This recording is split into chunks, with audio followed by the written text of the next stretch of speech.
بموت رسول الله إلا ضربته. جئتك أؤمن بالله وبرسوله وبما جئت به. فقد أعذرت إليكم وأعذرتموني.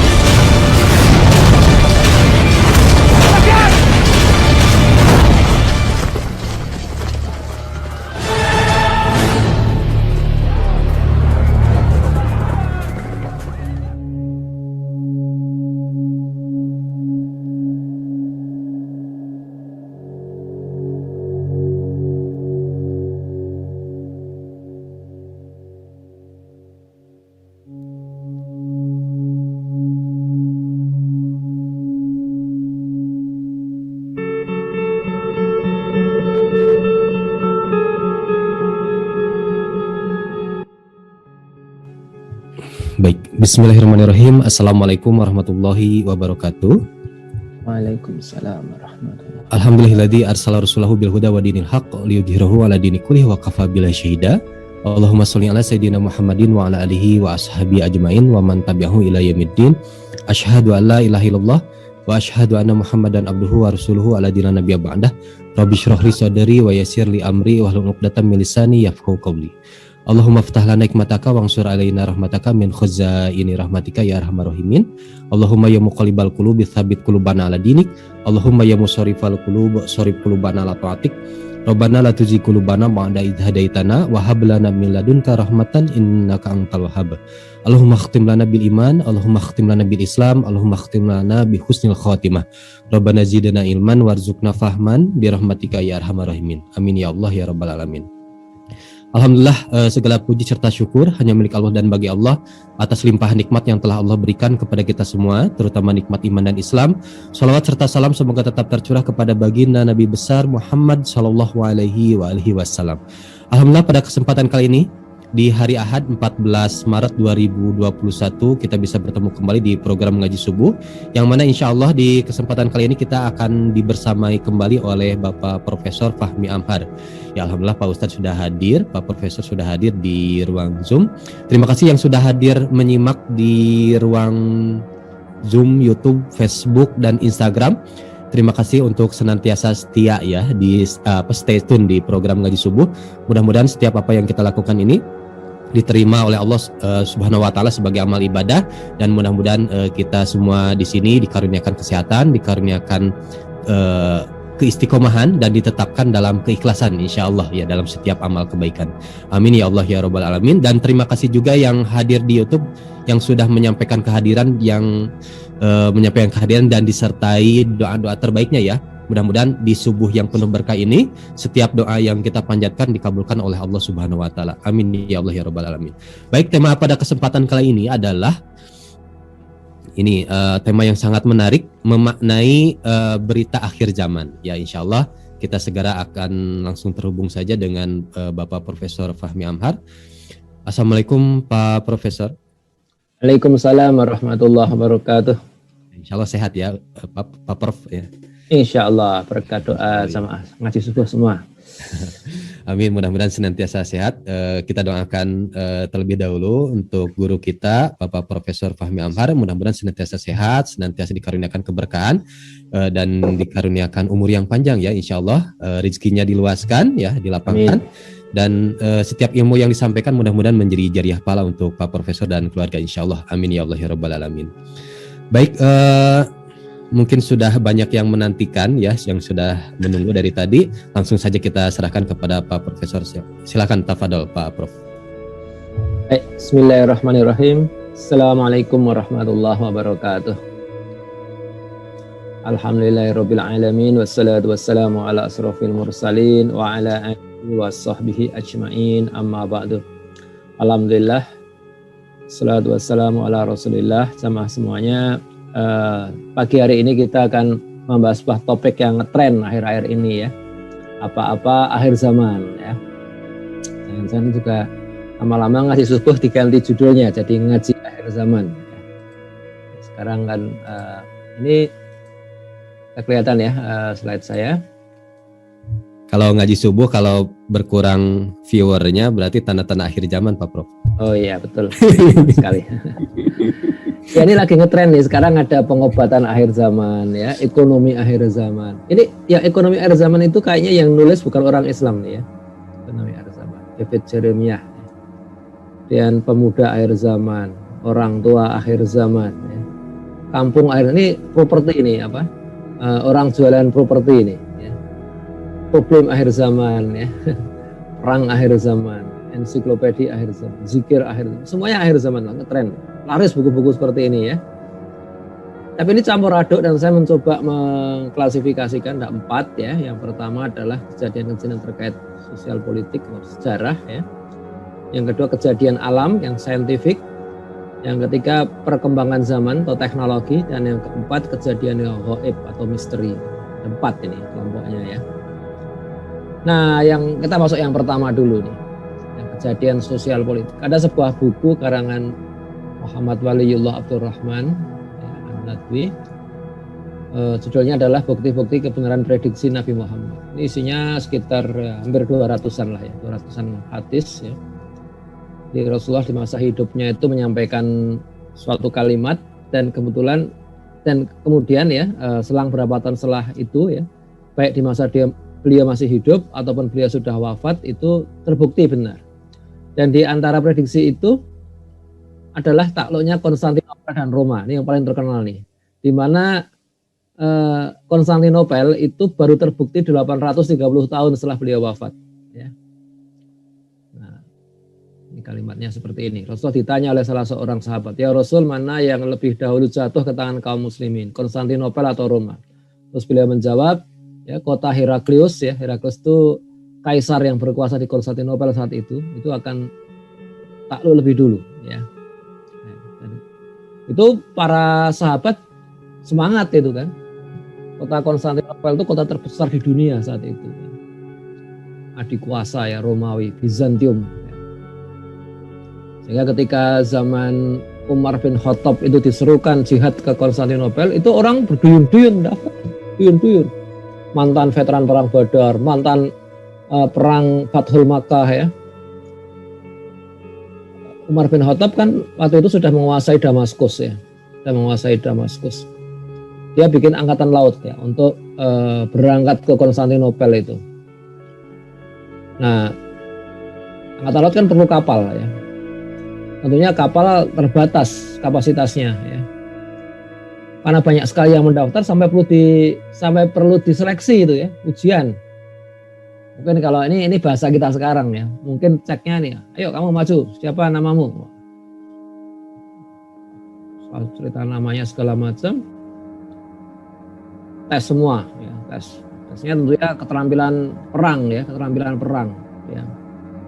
memanah, ya, berkuda, ya, melempar tombak kan begitu. Ya. Dan itu masih banyak sekali yang lulus, tidak cukup dua kapal itu. Ya pasti ikut itu Abu Ayyub Al-Ansori ya, salah seorang sahabat senior yang dia memang ingin sekali ke Konstantinopel ya.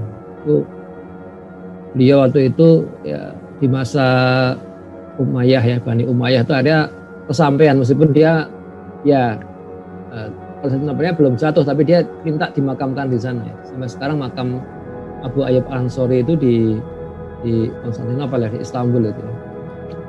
Nah, mungkin kalau bahasa kita sekarang karena masih banyak sekali yang lulus ya, tapi kapalnya tidak cukup, kita ditanya hafalan Qur'annya nih, kamu masuk sini, namamu siapa? Nama saya Anas. Udah baca surat Anas, wah gampang kan ya. Yang kedua, kamu siapa namanya? Nama saya Torik, ya udah baca surat At-Torik, masih gampang ya, sulit sesama. Yang ketiga mulai ngoplok. Kamu namanya siapa? Nama saya Ali Imron, tapi biasa dipanggil Ikhlas. Soalnya kalau suruh baca surat Ali Imron gak hafal. Ini sekedar jok aja. Baik ya intinya adalah Konstantinopel itu baru takluk 830 tahun kemudian. Jadi zaman sahabat gak sanggup, zaman Bani Umayyah gak sanggup, zaman Bani Abbasiyah gak sanggup. Ternyata itu baru takluk di masa Muhammad Al-Fatih ya. Bani Utsmaniyah. Kemudian ada hadis yang lain tentang 5 fase akhir zaman ya, ini terkenal nih ya. Akan datang kepada kalian masa kenabian dan atas kehendak Allah masa itu akan datang. Kemudian Allah akan menghapusnya lah jika ia berkehendak ya. Setelah itu datang masa kekhilafan alamin hajin nubuwah. Atas kehendak Allah masa itu akan datang, lalu Allah menghapusnya jika ia berkehendak. Setelah itu akan datang kepada kalian masa penguasa yang menggigit ya, mulukan aidon ya, penguasa yang zalim. Dan atas kehendak Allah masa itu akan datang, lalu Allah menghapusnya jika ia berkehendak. Setelah itu akan datang masa penguasa jababiroh ya, atau jabriyatan ya, atau pemaksa ya. Dan atas kehendak Allah masa itu akan datang, lalu Allah akan menghapusnya jika ia berkehendak. Kemudian datanglah masa khilafah alamin haji nubuwah, khilafah yang besar dan setelah itu beliau diam. Nah ini lima fase ini sangat terkenal ya, dan ulama mutaakhir mengatakan ya bahwa sekarang kita di zaman jababiroh ini ya, zaman keempat. Zaman ketiga sudah lewat tuh zaman khilafah Umayyah, Abbasiyah, Utsmaniyah ya. Tapi dulu para ulama yang hidup di zaman Abbasiyah nggak begitu. Mereka ada yang mengatakan bahwa zaman yang ketiga itu terjadi di masa Yazid bin Muawiyah ya sampai Abdul Malik bin Marwan ya. Sedangkan zaman ketiga itu zaman Muawiyah ya. Zaman keempat itu zaman Yazid kata mereka ya. Yazid yang penuh dengan fitnah, penuh dengan ini ya, diktator ya. Nah, baru zaman kelima itu zaman kebaikan lagi itu zaman Umar bin Abdul Aziz. Ada yang begitu ya. Tapi ternyata kok nggak kiamat-kiamat, direvisi akhirnya ya. Direvisi. Ini hadis riwayat Ahmad ya, dia sahih ya. Nah, cuma dia bukan hadis mutawatir ya. Jadi kalau orang tidak meyakininya ya nggak kafir ya, nggak apa-apa ya. Cuma dia fasik aja, ada hadis sahih kok tidak dipercaya gitu. Baik, sekarang yang kedua. Yang kedua adalah kejadian alam yang saintifik ya. Ini ada beberapa juga ya. Nah, kejadian alam itu menyangkut fenomena bencana atau pandemi ya. Bencana alam atau pandemi. Kemudian fenomena astronomis ya. Suatu konstelasi di langit. Langit itu bahasa kerennya celestial ya. Dan fenomena geologis, ada gempa, ada letusan gunung berapi ya. Atau fenomena meteorologis, cuaca ekstrim ya. Nah misalnya begini nih, ini tahun lalu ya, 15 Februari 2020, itu ada satu berita di CNN ya, yang judulnya itu membuat takut sebagian orang ya. Jadi ada 10 asteroid besar yang tahun 2020 melintas cukup dekat dengan bumi. Takut, kalau nabrak gimana nih ya. Dan Pusat Kajian Objek Dekat Bumi atau Center for Near Earth Object Studies ya, atau CNEOS ya, itu mampu mendeteksi asteroid yang cukup besar ya. Tapi tidak menutup kemungkinan adanya gagal deteksi ya. Jadi ini seperti ini ya, jadi itu ada lintasan ya yang sepertinya melintas sangat dekat ya, karena lintasan yang biru ini ya, dan asteroid ini bersilangan dengan lintasan bumi ya, yang cukup dekat itu ya. Misalnya ini tahun sebelumnya ya, 26 Juli 2019 itu ada asteroid yang jaraknya tinggal 73.000 km saja dari bumi, atau enggak ada 1/5 jarak bumi ke bulan. Bumi ke bulan itu 380.000 km. Itu dekat 1/5-nya aja. Wah ini kalau memotong lintasan bumi benar-benar tabrakan gitu, itu enggak ada waktu untuk antisipasi pada tempat yang mungkin kejatuhan, nggak ada waktu. Kita nggak mungkin menghindarkan bumi. Kalau memang mau tabrakan ya, kalau Allah menghendaki tabrakan. Nah itu tahun lalu itu ya, yang terbesar yang mengancam bumi itu adalah asteroid nomor 52768. Asteroid itu banyak sekali saudara ya, ratusan ribu ya, banyak sekali. Di katalognya tuh lebih dari 100.000 ya. Itu mendekati bumi pada 29 April 2020. Ukurannya itu ya dia nggak bulat begitu ya, agak lonjong begitu ya, karena dia bukan batuan yang besar. Kalau besar biasanya pasti bulat ya, tapi kalau kecil itu tidak bulat ya. Ukurannya sekitar 4 km ya, besar sekali 4 km. Dan kecepatannya nih yang luar biasa, 31.000 km per jam. Itu kalau menyentuh bumi, energi tabrakannya itu 5,5 juta kali bom atom Nagasaki. dahsyat sekali. Kalau nyentuh bumi, ya. Untungnya nggak nyentuh, alhamdulillah. Kalau nyentuh ya kita nggak jadi subuh nih, ceritanya berbeda. Ya. Nah, untungnya lintasan terdekatnya itu 6,3 juta kilometer dari bumi, ya. Sekitar 16 kali jarak bumi ke bulan. Ini saya tulis insya Allah ya, karena saya ketika itu menulis di media umat itu bulan Februari ya, jadi belum kejadian. Tapi saya optimis ini hitungannya insya akurat, meskipun kalau ada bagi seorang muslim ya, kalau masa depan kita harus ucapkan insya Allah ya, meskipun perhitungannya akurat ya. Nah, saudara-saudara sekalian, asteroid atau meteor besar yang terakhir yang tercatat itu pada 2013 itu yang melesat dan meledak di daerah Rusia di Chelyabinsk. Ini rekaman orang yang saat itu memfoto ya, dia meledaknya di udara, duar gitu ya, karena kecepatannya sangat tinggi, gesekan dengan atmosfer sangat besar ya, dan meteornya yang sampai ke bumi itu 20 meter ya sisanya itu ya, masanya 12.000 ton ya, kecepatannya 60.000 km per jam. Itu energi benturannya itu 20 kali bom atom Nagasaki. Bukan juta ya, 20 kali aja ya. Kalau yang tadi itu bisa 5,5 juta kali itu. Ini pun ya ketika meledak itu menyebabkan luka-luka pada 1.500 orang. Ya. Udah kena kepalanya, udah kena luka-luka, batunya pecah berhamburan, itu panas itu batu itu ya. Tapi nggak ada yang tewas. Ya. Itu kenapa cuma 1.500 orang? Karena Chelyabinsk itu kota yang penduduknya jarang ya, desa itulah, kecil sekali ya. Tapi bayangkan kalau ini jatuh tepat di jantung kota besar ya, misalkan di Moskow atau di Beijing ya, naudzubillah min dzalik ya, Jakarta naudzubillah min dzalik ya. Itulah yang bencana astronomis. Sekarang dengan bencana geologis ya. Ini alhamdulillah dalam 2 abad terakhir, ya, seabad terakhir ini nggak ada yang peristiwa yang sangat dahsyat seperti itu ya. Tapi pernah ya dalam tahun abad 19 ya, 1815 itu ada Gunung Tambora ya di Pulau Sumbawa ya, itu meletus dan itu kita sebut dengan super volcano ya. Dahsyat sekali sampai kemudian 3 tahun setelah itu di Eropa itu gagal panen karena abu Gunung Tambora itu sampai ke Eropa ya, menutupi atmosfer sampai 3 tahun sehingga sinar matahari itu nggak efektif ya.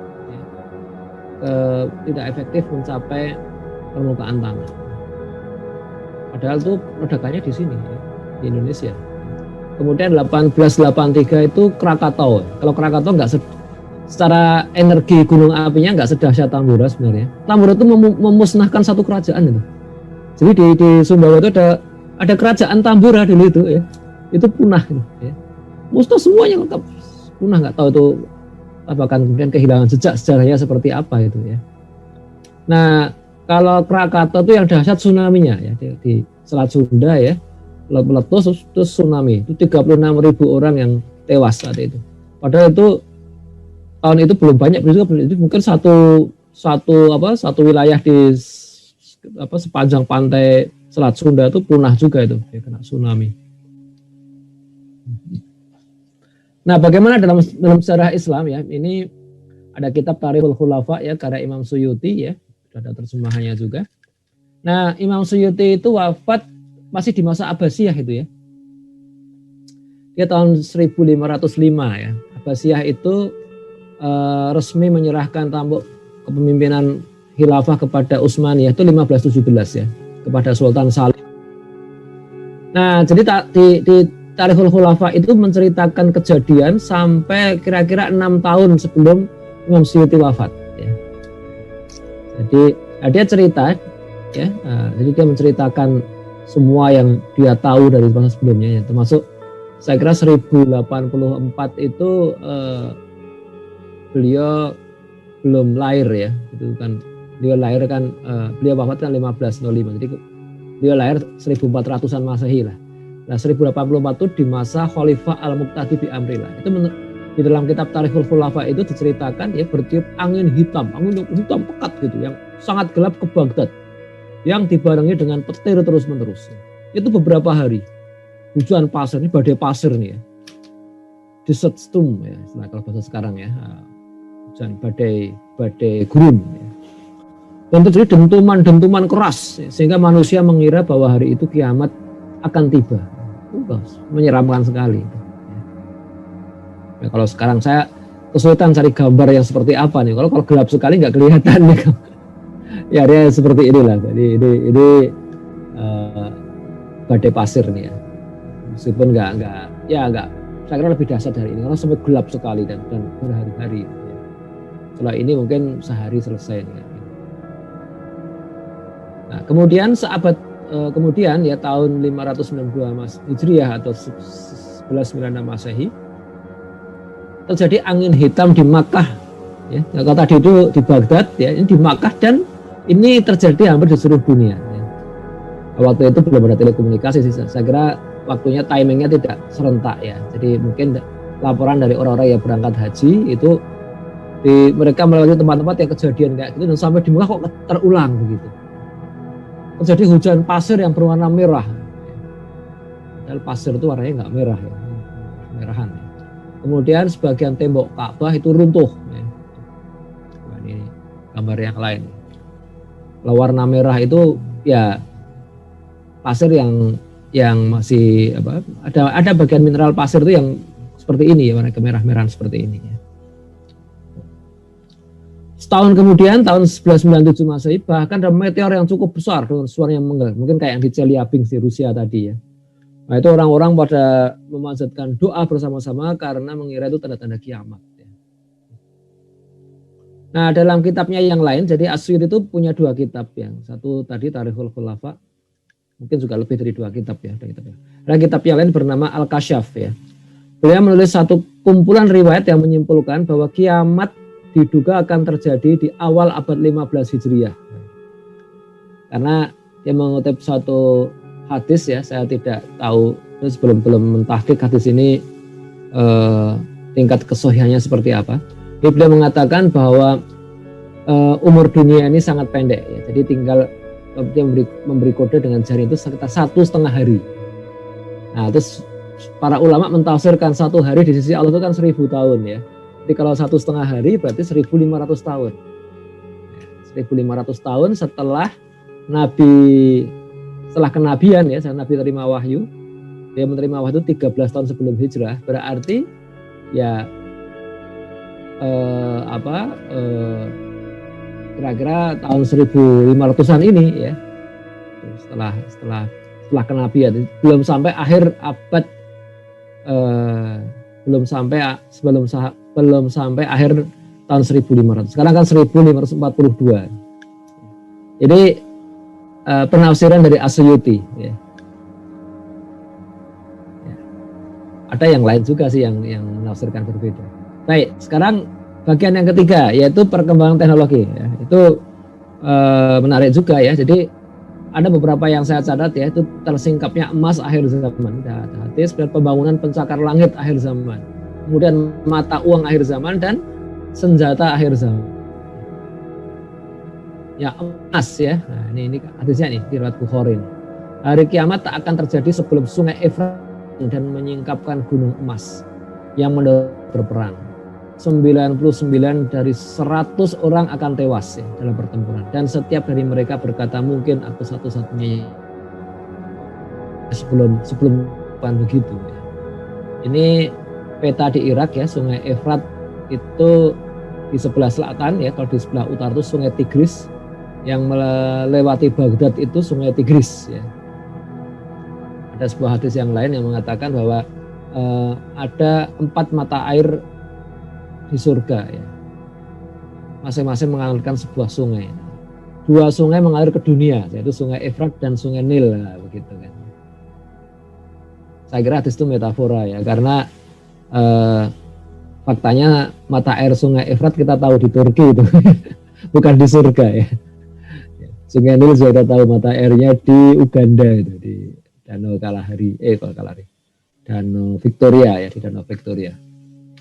Nah, cuma mungkin itu metafora ya. Jadi karena indahnya ya atau besarnya dan besarnya manfaat sungai Efrat dan sungai Nil itu. Nah, apakah perang ini pernah terjadi ya? Belum. Kalau ada yang menafsirkan gunung emas di Efrat itu emas hitam ya, emas hitam itu minyak bumi. Oke, kalau saat itu minyak bumi, perangnya pernah terjadi enggak? Banyak perang di Irak ya, sampai sekarang juga masih ada perang ya. Tapi benarkah 99% yang perang itu tewas? Enggak ya. Banyak perang besar terjadi di sana ya. Dulu tentara Mongol juga masuk ke Baghdad ya, masuk ke bahkan menyeberangi sungai Efrat sampai ke Suriah ya. Tapi enggak tuh kalau 99 dari 100 orang yang tewas itu. Belum pernah terjadi ini. Kemudian dalam riwayat lain, ini Bukhari Muslim, Rasulullah bersabda, sudah dekat suatu masa di mana sungai Efrat akan menjadi surut airnya, lalu ternampak perbendaharaan daripada emas, maka barang siapa yang hadir di situ, janganlah ia mengambil sesuatu pun daripada harta itu. Karena itu harta kutukan istilahnya ya. Sungai Efrat itu memang sekarang sudah berbeda dengan di masa lalu. Kenapa? Karena sungai itu kan panjang ya, dari Turki lewat Suriah sedikit, lewat Irak ya. Dan itu tiap negara itu bikin bendungan untuk irigasi. Jadi sungainya berkurang volume airnya. Tapi ya seberkurang-berkurangnya volume air sungai Efrat itu ya belum tersingkap ya. Masih besar sungainya itu sungai kelas dunia kok ya. Kalau di Indonesia mungkin sekelas sungai Kapuas ya, atau sungai Barito, besar sekali itu. Kalau kita pernah lihat sungai Barito di Banjarmasin itu, wah itu Masya Allah, besar ya. Hampir 100 meter lebih tuh lebarnya, 200 meter lah ya, besar sekali. Ya. Bangunan akhir zaman ya. Ini hadis yang terkenal nih, ini setelah Jibril bertanya tentang Islam, iman, dan ihsan, dia kemudian bertanya tentang tanda-tanda kiamat. Jawaban Nabi itu begini ya. Bila engkau menyaksikan mereka yang berjalan tanpa alas kaki, tidak berpakaian, ya, fakir, dan penggembala kambing, berlomba-lomba membuat bangunan yang tinggi. Sobat Muslim. Kemudian tidak akan datang hari kiamat hingga manusia berlomba-lomba meninggikan bangunan. Nah itu orang kemudian menilainya ini Dubai nih ya. Dubai ini Masya Allah ya, itu sekarang punya bangunan tertinggi di dunia ya. Namanya Burj Al Khalifa ya. Khalifah itu nama presidennya saya, Presiden Al Khalifa.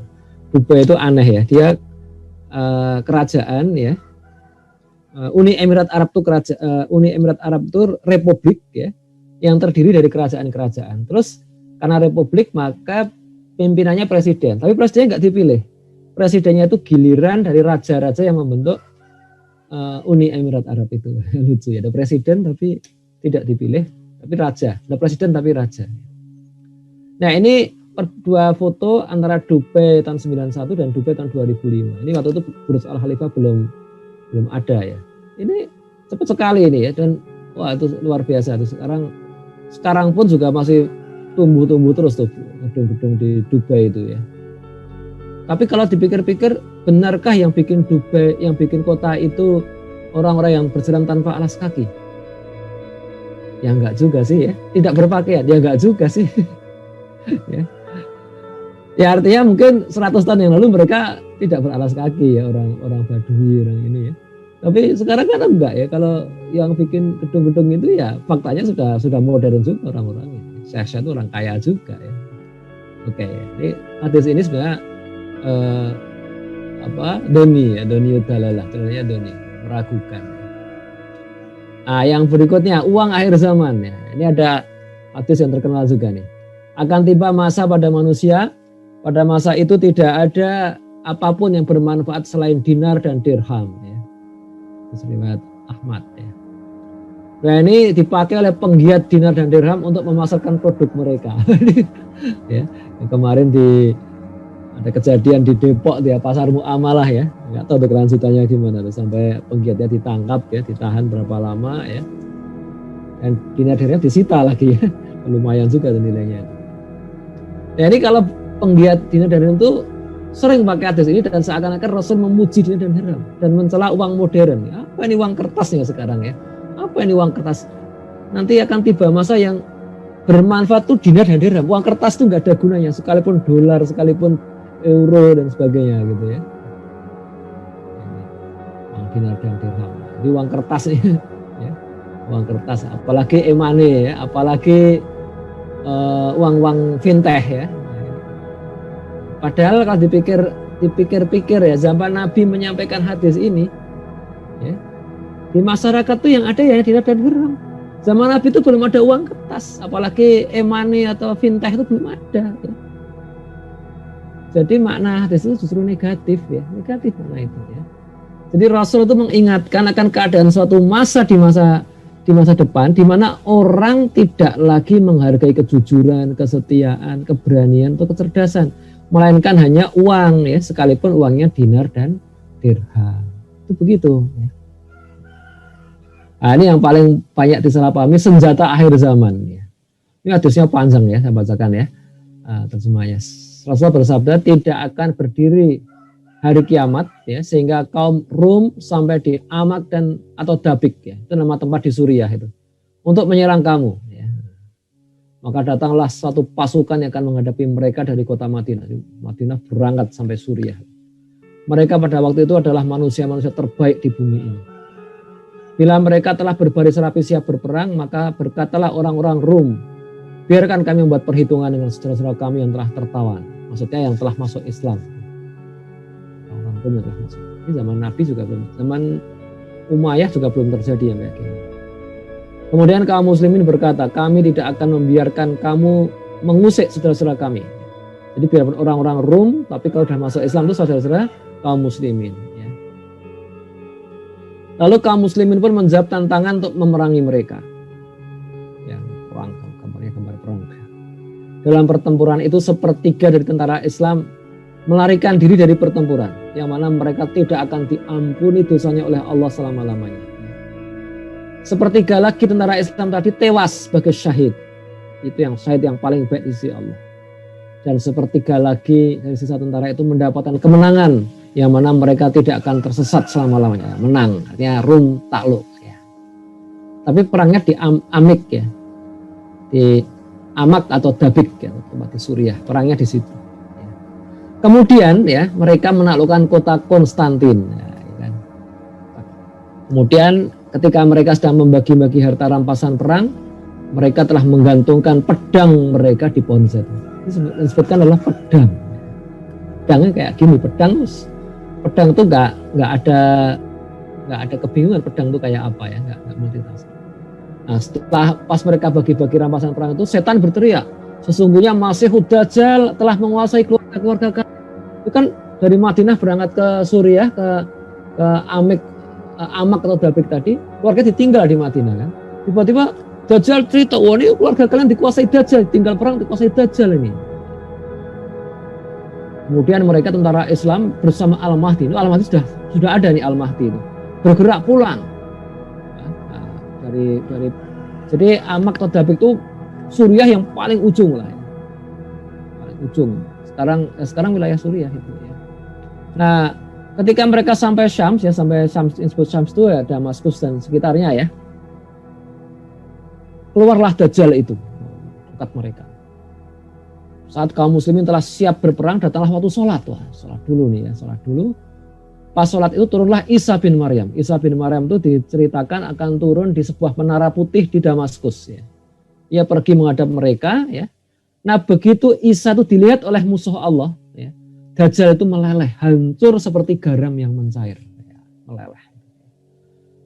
Dan sekiranya ia membiarkan hal itu terjadi, maka sungguh musuh Allah itu akan hancur hingga binasa.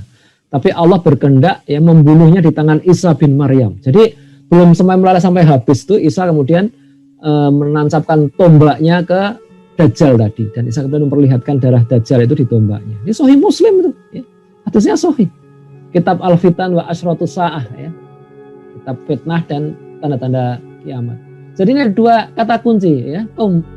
Pedang dan tombak. Ya. Kan orang menafsirkan nanti perang akhir zaman itu nggak ada bom. Ya. Nggak ada meriam. Apalagi senjata canggih ya. Nggak ada ini meriam ya, nggak ada nuklir apalagi senjata cyber, senjata ruang angkasa, nggak ada semua, adanya tombak dan pedang. Jadi kita latihannya ini nggak perlu latihan, ini sudah akhir zaman nih, nggak perlu latihan senjata modern, nggak usah ilmu modern, percuma.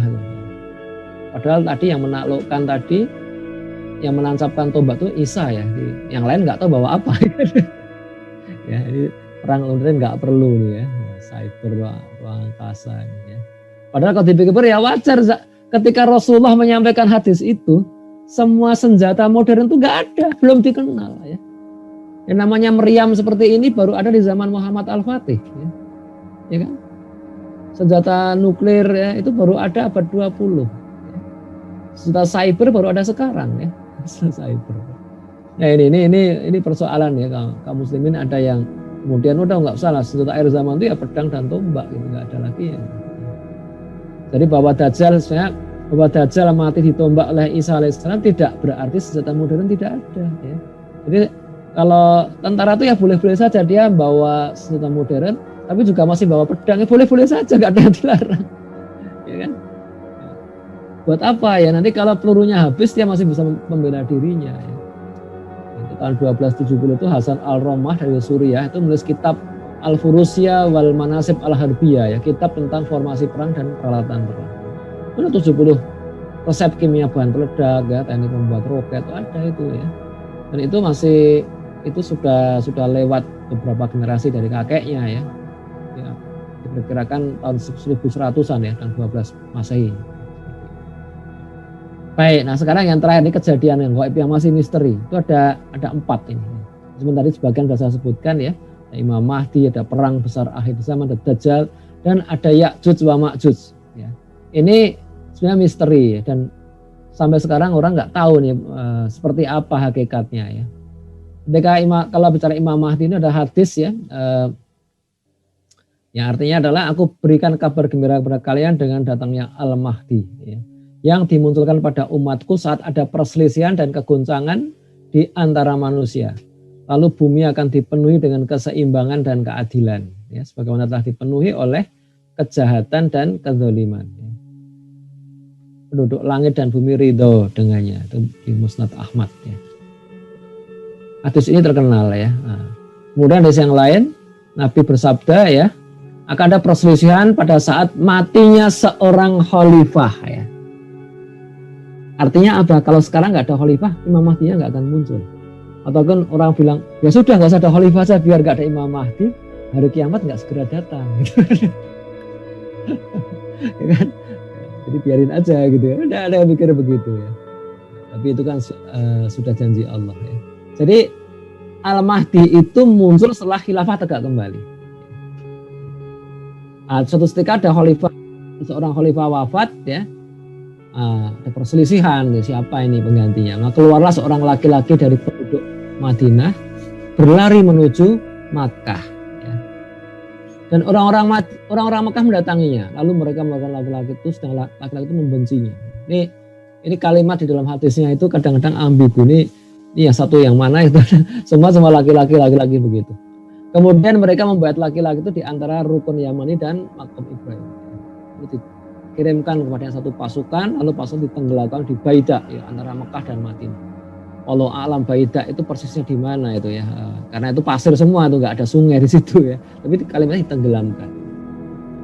Maka tiba-tiba orang-orang melihat laki-laki itu didatangi oleh para budak dari Syam dan kelompok-kelompok dari Irak, lalu membuat laki-laki itu di rukun Yamani dan lalu muncullah seorang laki-laki lain dari golongan Quraisy yang paman-pamannya dari suku Kalb ya. Kemudian dia mengirimkan kepada mereka satu pasukan, lalu pasukan pun mengalahkan mereka. Jadi itu yang di baiat tadi itu ya, itu bukan Imam Mahdi ya, belakangan ya. Nah, kemudian dia mengamalkan di tengah manusia sunnah Nabi dan menyebarkan Islam ke seluruh dunia. Dan dia Imam Mahdi akan tinggal selama 7 tahun, lalu meninggal dan disolatkan oleh Allah. Jadi Imam Mahdi itu Quraisy ya, golongan Quraisy dan paman-pamannya dari suku Kalb ya. Dia Quraisy, bahkan ada yang menyebutkan dia keturunan Rasulullah. Dan munculnya di baiat setelah matinya seorang khalifah. Jadi kalau nggak ada khalifahnya ya susah ya, nggak bisa dianggap paman. Dalam sejarah pernah nggak ada yang mengakui Imam? Sudah banyak, sudah banyak ya. Bahkan di masa Abbasiyah itu ada seorang khalifah yang menggelari dirinya Al-Mahdi. Ada Al-Mahdi. Tapi ya ternyata dia bukan Imam Mahdi yang dijanjikan ini, karena dia tidak 7 tahun ya, dia umurnya tidak 7 tahun, ini sudah menyalahi hadisnya itu. Nah kemudian perang besar ya, perang akhir zaman ya, tadi itu yang ada Dajjal tadi ya, di kalian perangi Rum, Allah menangkan kantasnya dan kalian perangi Dajjal ya. Dajjalnya kalah karena melihat Nabi Isa. Nah ini perang terhadap Rum itu seperti apa? Kalau Rum yang dulu di masa sahabat ya, itu Bizantium ya, ibu kotanya Konstantin, itu kita sudah menang.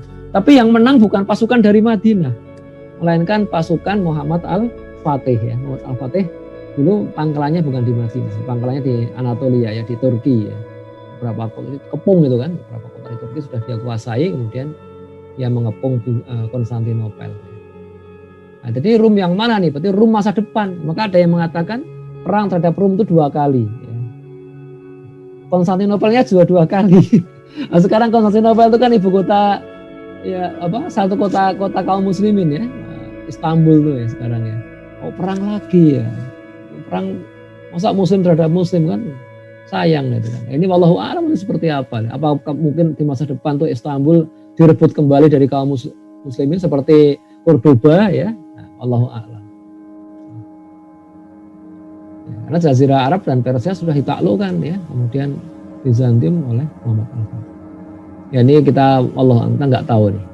Yang Dajjal dan turun Nabi Isa tadi ya. Jadi, ketika Allah telah mengutus Al-Masih bin Maryam ya, turunlah ia di Menara Putih di sebelah timur Damaskus. Ini harus dicari nih Damaskus tuh masih ada nggak Menara Putihnya?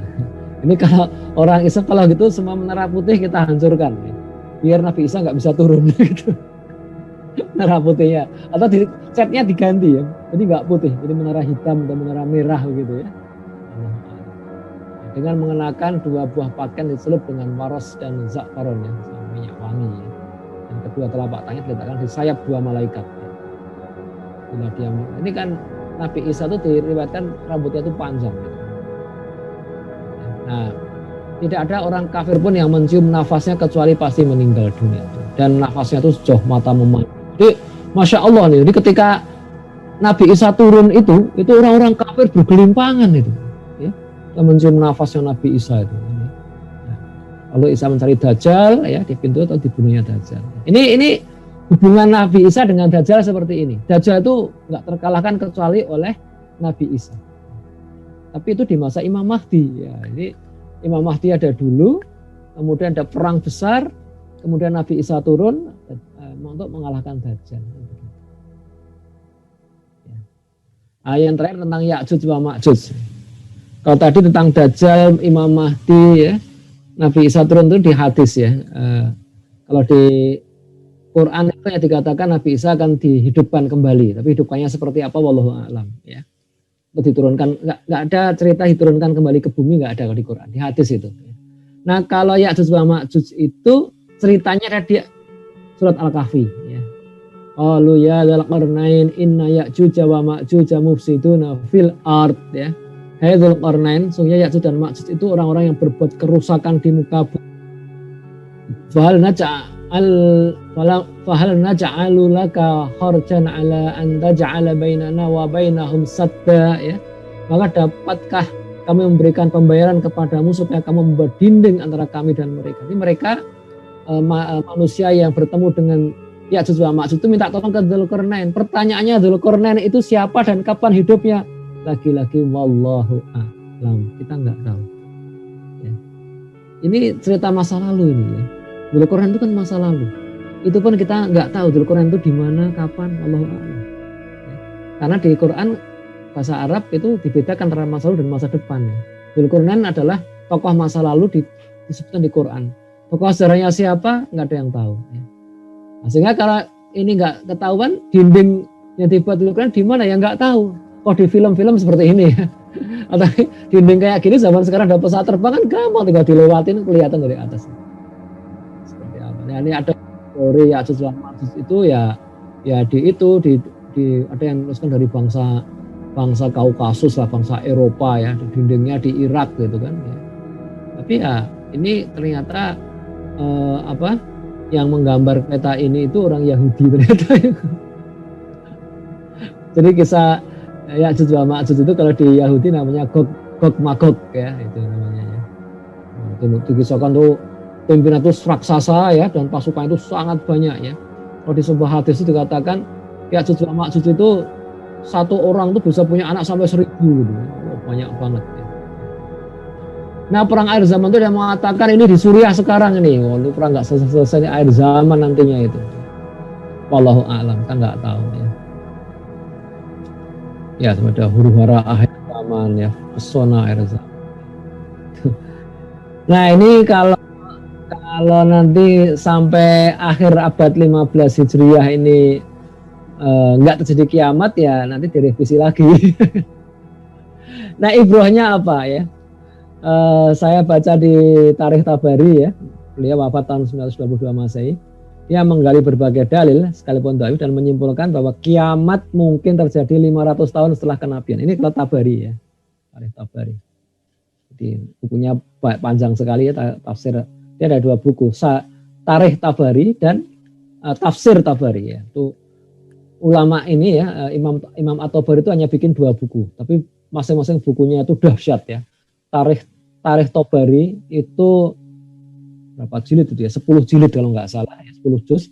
Yang Tafsir Tabari itu 30 juz, 30.000 halaman. 1 juz 1000 halaman dia. Nulisnya gimana tuh? Kalau ngajar berapa tahun ya ngajar? Oke ya. Jadi di dalam Tarikh Tabari itu ya, dia menafsirkan bahwa kiamat terjadi 500 tahun setelah kenabian.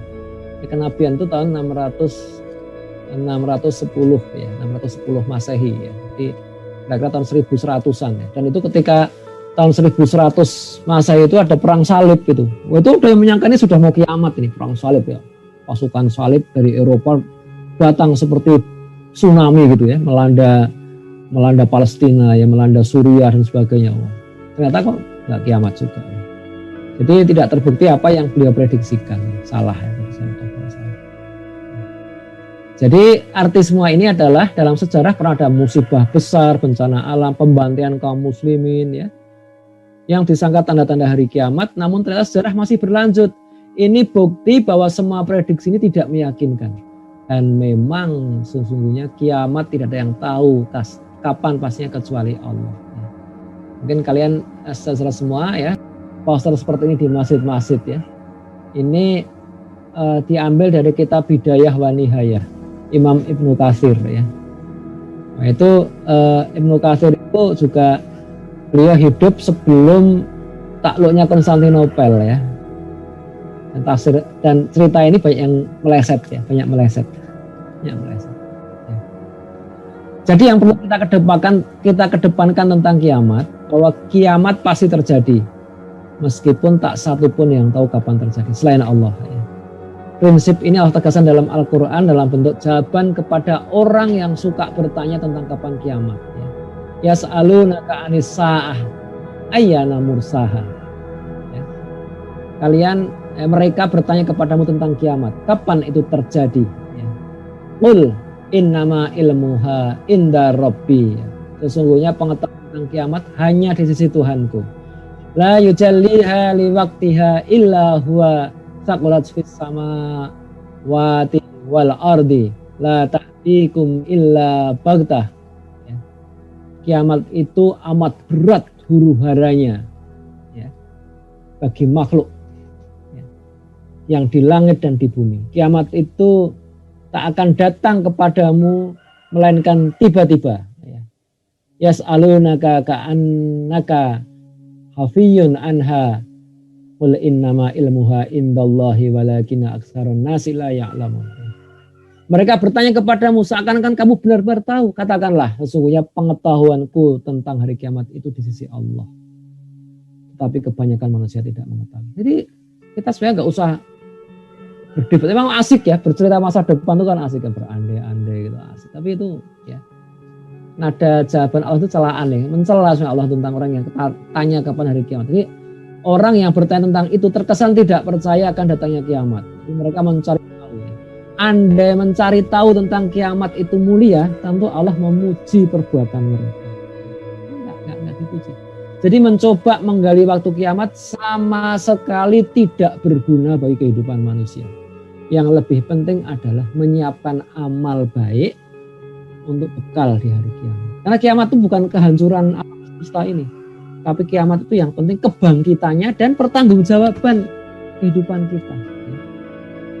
Bahkan ada sebuah hadis yang bunyinya, jika hari ini terjadi kiamat, sementara di tangan kanan ada sebuah tunas, tanamlah di kediamanmu. Jadi kiamat sudah akan terjadi, tapi masih nanam terus.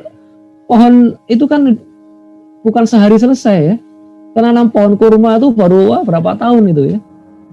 Pohon pisang aja berapa bulan baru muncul pohon pisang. Pohon cabai aja 3 bulan baru keluar ya pohon cabai itu. Kiamat hari itu. Jadi kita nggak usah lah membahas ini, ya. Asik memang ya, jadi laris ya akhir zaman. Tapi sebenarnya itu dicela ya. Nah, itu saudara kalian sebagai pengantar ya. Jadi intinya aktivitas bermanfaat sesuai syariat itu terus kita kerjakan, nggak usah peduli kapan kiamat tiba. Jadi kalau menanam tunas yang manfaatnya baru bisa dirasakan beberapa tahun mendatang, apalagi ilmiah yang dapat menghasilkan pengetahuan lebih awal akan bencana yang menghadang kita. Jadi bagi seorang muslim generasi awal ya, yang jadi pedoman adalah ayat-ayat ini ya, afala yang dulu al-ibli kaifahuliqat qadwa ila sama ikaifaru. Belajar astronomi kita ya. Belajarlah dari kitab-kitab ya, astronomi semacam ini ya. Sehingga zaman pertengahan dihiasi oleh para ilmuwan astronomi ini. Mereka, saya kira Imam Al-Farghani ya, Al-Biruni, As-Sayrazi itu tidak membahas hari kiamat mereka. Ya, gitu. Jadi itulah saudara sekalian yang bisa saya sampaikan, mudah-mudahan kita kembangkan lagi dalam diskusi kita. Saya kembalikan waktu pada Ustadz Supri. Baik, Masya Allah ya, luar biasa nih terkait penjelasan bagaimana menyikapi khobar akhir zaman ya, bagaimana menyikapi berita-berita terkait akhir zaman atau terkait tanda-tanda kiamat ya. Nah memang ini ya Ustadz, asik sebetulnya mempelajari khobar-khobar akhir zaman ini, bahkan terus digali dari sisi mungkin ada yang mencoba mendalami gitu ya, dan termasuk dari tanda-tanda yang lainnya mencoba digali, dan ada beberapa yang menjadi memang termotivasi sehingga mungkin menyiapkan amal-amal apa gitu ya di akhir zaman ini. Ada yang justru jadi takut ya. Ada yang justru takut, bahkan ada sahabat saya ketika disampaikan terkait bisyarah khilafah itu kan ujungnya itu setelah summa takunu khilafatan ala minhaji nubuwah, kemudian summa sakata ya, kemudian Rasulullah diam. Akhirnya itu kan ada yang menafsirkan bahwa setelah masa khilafah itu ya tidak ada lagi kecuali misalkan akhir zaman, kecuali kiamat. Sampai ketika disampaikan begitu tuh ya takut gitu. Kok saya jadi takut adanya khilafah tuh nanti tuh. Jadi nggak usah ada khilafah gitu ya, nggak segera ya gitu, jadi begitu. Nah ini bagaimana menyikapinya mungkin ya, satu itu yang jadi pertanyaan terkait khobar yang sifatnya tuh zon, terkait khobar akhir zaman, atau terkait kiamat ini, ketika sekian banyak sebetulnya kan hadis juga ya, bagaimana menyikapinya. Kemudian yang kedua yang menjadi pertanyaan adalah ada beberapa yang berusaha mengkolaborasikan dengan ilmu sains. Contoh misalkan dengan menyusutnya energi matahari, kemudian sering terjadinya gempa akhir-akhir ini, dan ini sampai dikolaborasikan dengan hadis-hadis yang ada gitu ya. Nah ini bagaimana Pak Prof? Silakan. Iya. Jadi kalau ada orang yang kemudian takut itu ada dua ya, takut dalam arti supaya kiamat nggak tiba, maka semua tanda-tanda kiamat dihilangkan ya. Kayak tadi Nabi Isa akan turun dari sebuah menara putih di Damaskus ya. Supaya Nabi Isa nggak jadi turun, semua menara putih dihilangkan. Selesai kan? Nabi Isa nggak jadi turun ya.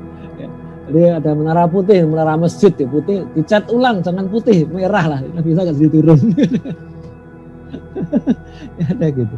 Termasuk juga orang Yahudi itu banyak yang pintar ya, tapi ketika mereka mendengar hadis tentang hari kiamat tuh mereka lucu juga ya. Jadi kan ada cerita ya, hadis yang lain yang mengatakan bahwa nanti kalian ya akan perang dengan Yahudi, dan Yahudi itu akan sembunyi di balik batu, dan batunya akan ngomong gitu kan.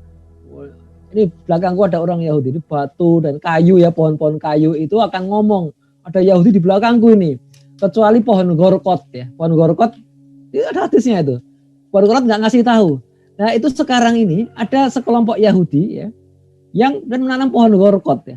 Itu pohon beneran, ada beneran pohon gorkot itu ya. Ditanam itu supaya nanti kalau ada perang akhir zaman itu pohon gorkotnya nggak ngasih tahu ke musuhnya, ke orang Islam bahwa ada Yahudi sembunyi gitu ya.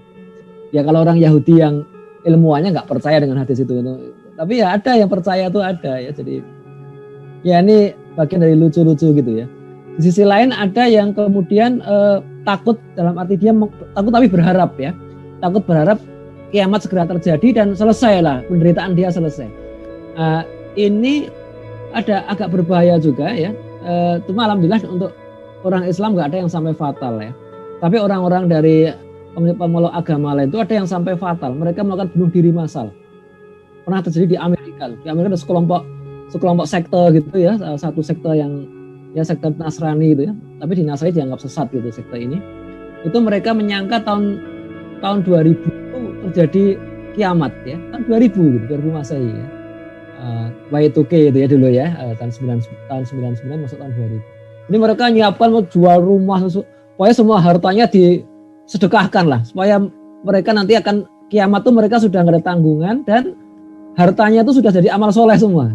Jadi siap-siap mereka berkumpul. Kemudian apa yang terjadi? Pendetanya mengajak minum racun bersama-sama.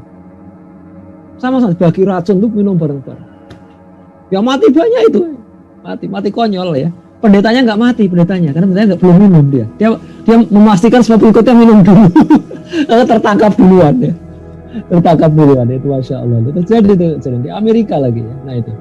Jadi sikap kita yang benar bagaimana?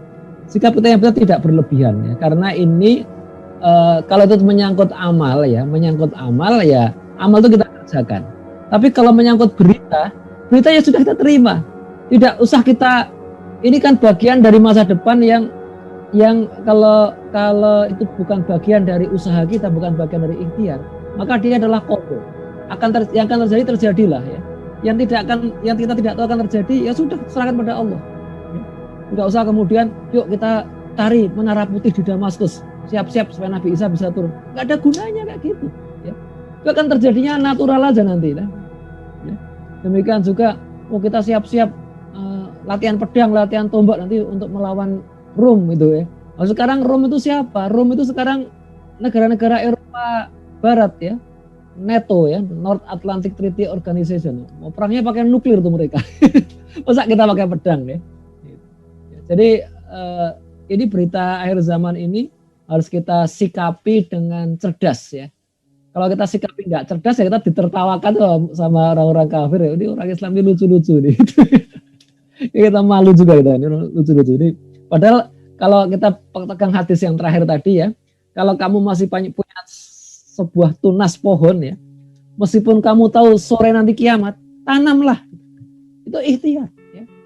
Nah, meskipun ada hadis juga ya bahwa setelah masa-masa tenang itu Allah akan mewafatkan seluruh kaum muslimin, ya, seluruh orang-orang yang beriman, sehingga kemudian mereka tidak ada satupun yang menyaksikan kiamat. Kiamat itu akan terjadi ketika sudah ada mukmin lagi, sudah tidak ada mukmin di dunia, dan orang-orang kafir itu mengingkari akan datangnya kiamat, sehingga kiamat itu dirasakan tiba-tiba, sekonyong-konyong aja. Ya. Jadi kita sekarang belum masih banyak dunia ini Muslim umat Islam masih minoritas di dunia ini, baru 1,8 miliar ya. Dan itu pun yang semua Muslim KTP masih mayoritas gitu kan. Jadi ya pasti lama lah ya, pasti lama. Tadi kan 1.500 tahun gimana? 1.500 tahun itu kan hadisnya dhaif itu kan, sudah santai aja. Gitu. Matahari berkurang. Matahari itu kalau secara saintifik, secara fisika itu masih hidup kira-kira 2-3 miliar tahun lagi. Kalau yang dibilang berkurang energinya, berkurangnya itu kan kecil sekali lah ya, berkurang tapi nggak signifikan sama sekali, nggak ada pengaruhnya bagi kita sama sekali ya. Demikian juga bencana munculnya bencana alam itu yang gempa ya, yang gempa itu nggak ada peningkatan sebenarnya. yang meningkat beneran itu bencana karena climate change ya, karena perubahan iklim ya. Hujan jadi semakin pendek ya waktunya. Juga karena pendek dia deras sekali ya. Itu memang makin banyak karena perubahan iklim ya. Jadi banyak yang tapi orang-orang ahli geofisika, ahli meteorologi juga banyak yang masih ragu-ragu nih kan. Sebenarnya seberapa cepat perubahan iklim itu terjadi. Ada guru saya dulu, guru geofisika tuh, beliau mengatakan bahwa dia sendiri ragu dengan kecepatan perubahan iklim ini.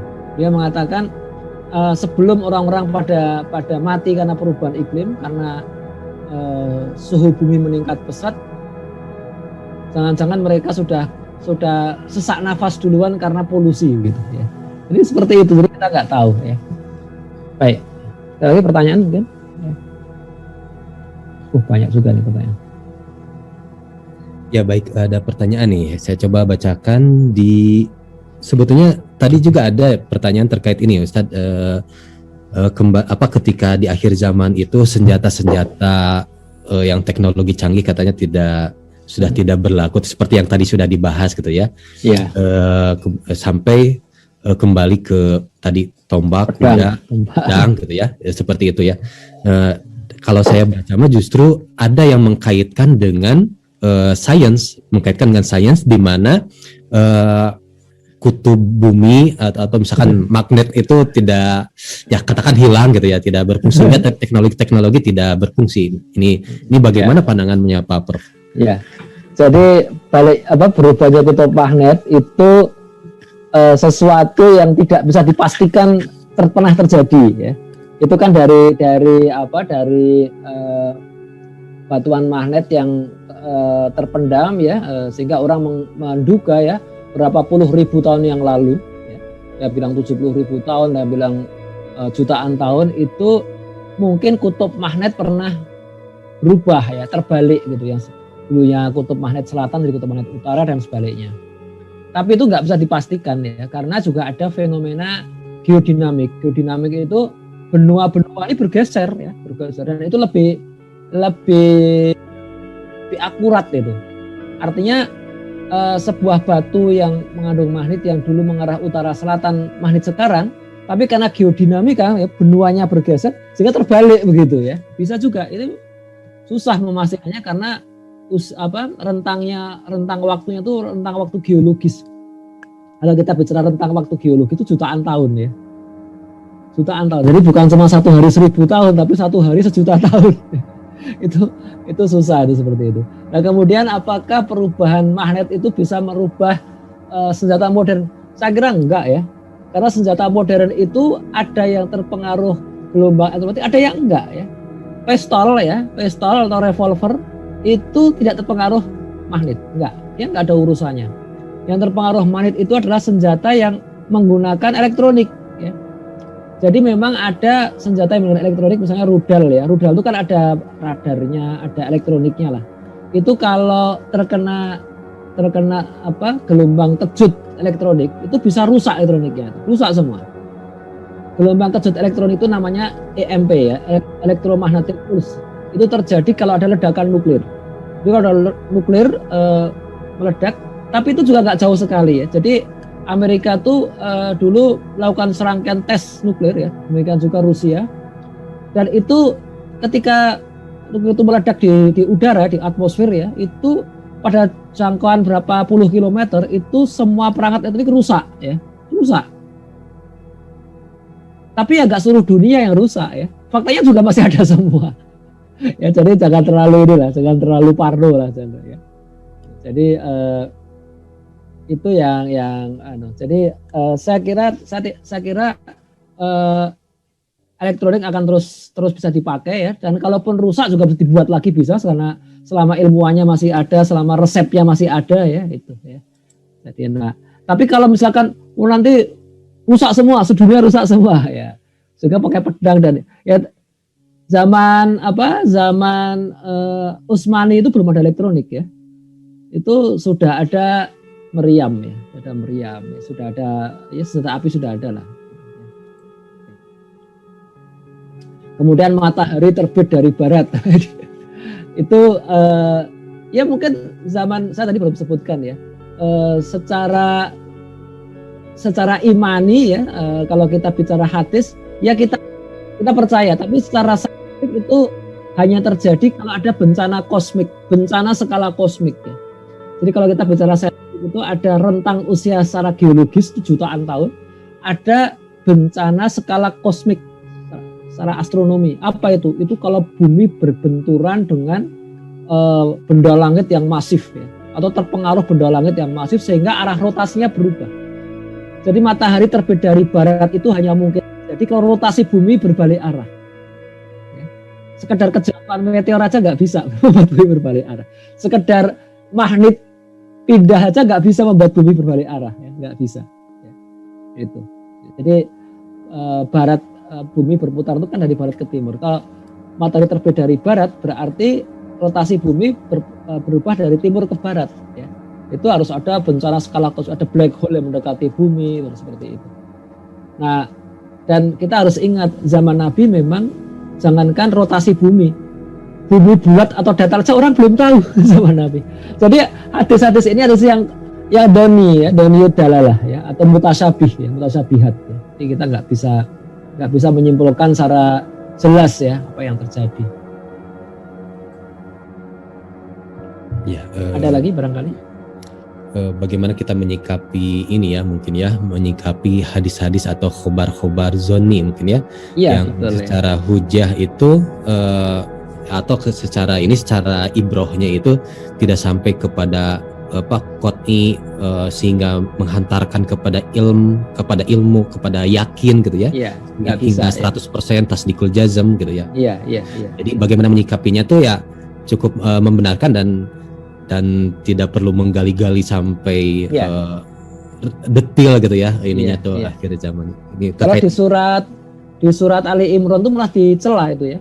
Kalau di Ali Imran itu kan di ayat-ayat pertama itu kan ada begini bahwa Allah menurunkan kitab ya, di dalamnya ada ayat-ayat muhkamat dan ada ayat mutasyabihat ya.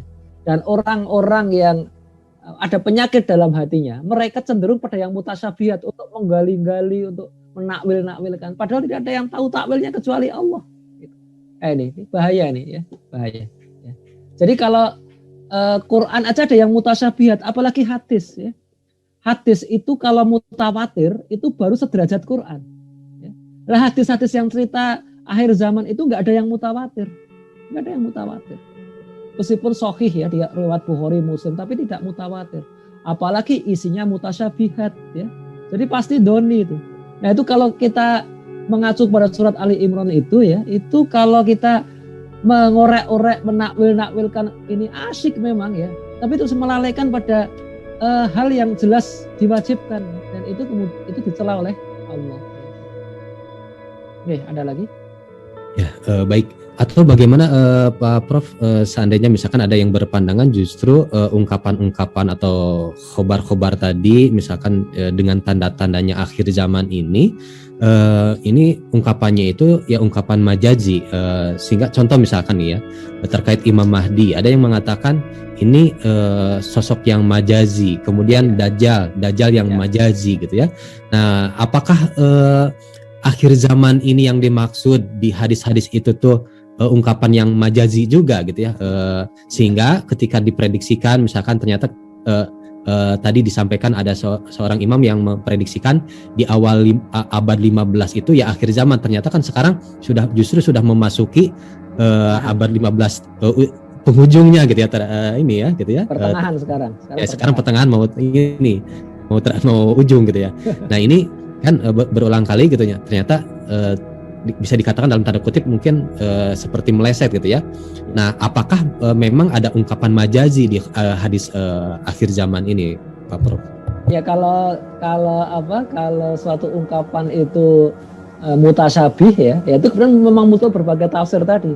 Ini majazi, ini ya nggak asli ya. Termasuk Mahdi, Ya'juj wa Ma'juj, Dajjal ya, materi terbit dari bat, semua dianggap majazi. Ya bisa aja ya.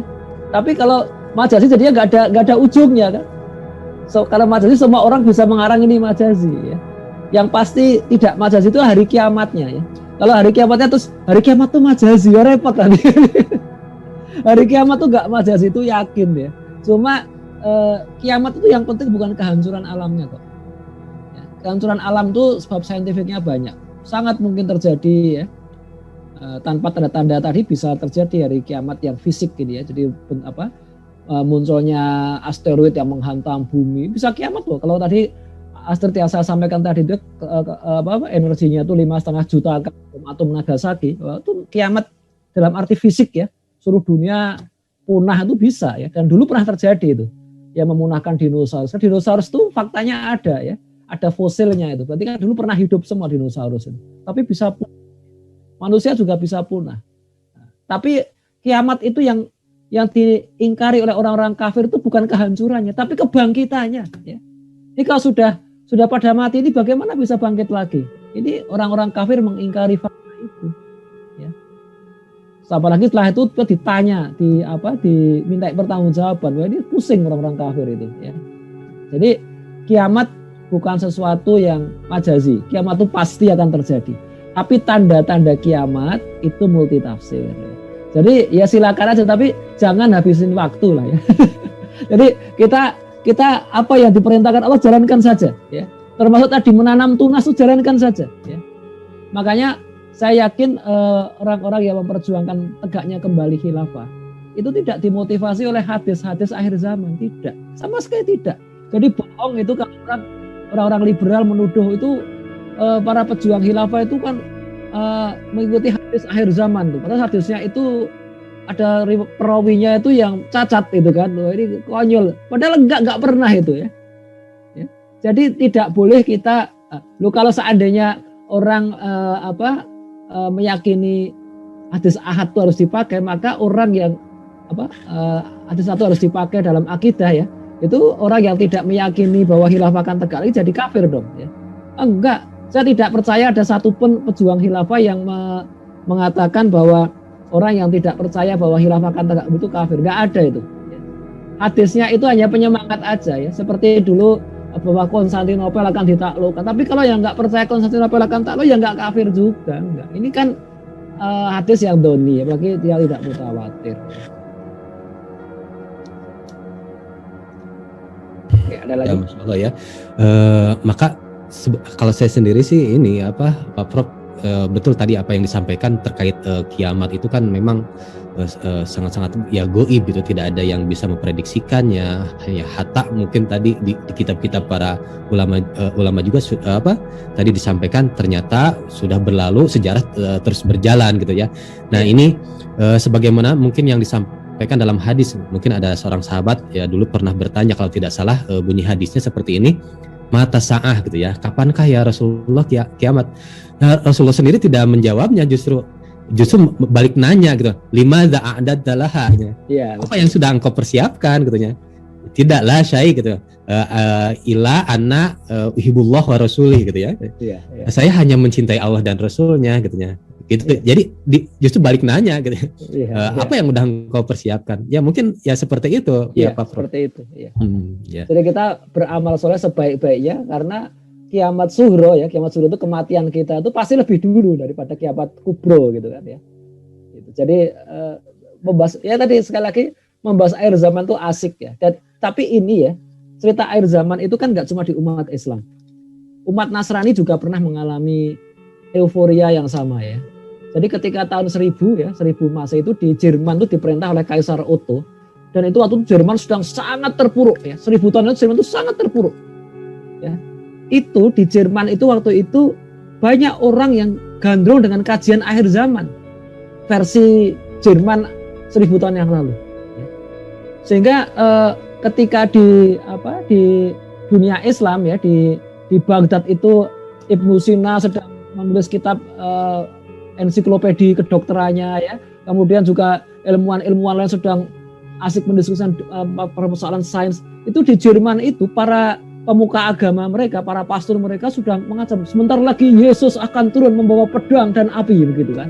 Akan mengusir orang-orang kafir. Ya mereka masuk orang kafir itu orang Islam gitu ya. Itu sama seperti itu. Jadi kajian ini bukan tanda-tanda kebaikan ya. Kajian ini tanda-tanda orang putus asa ketika melihat nasib kaumnya yang sedang terpuruk, kemudian mereka euforia segera kiamat, segera tanda-tanda kiamat segera turun untuk mengangkat, untuk mengembalikan mereka sehingga menang terhadap yang mereka anggap musuh. Dan ini bukan tanda kebaikan ya, gini.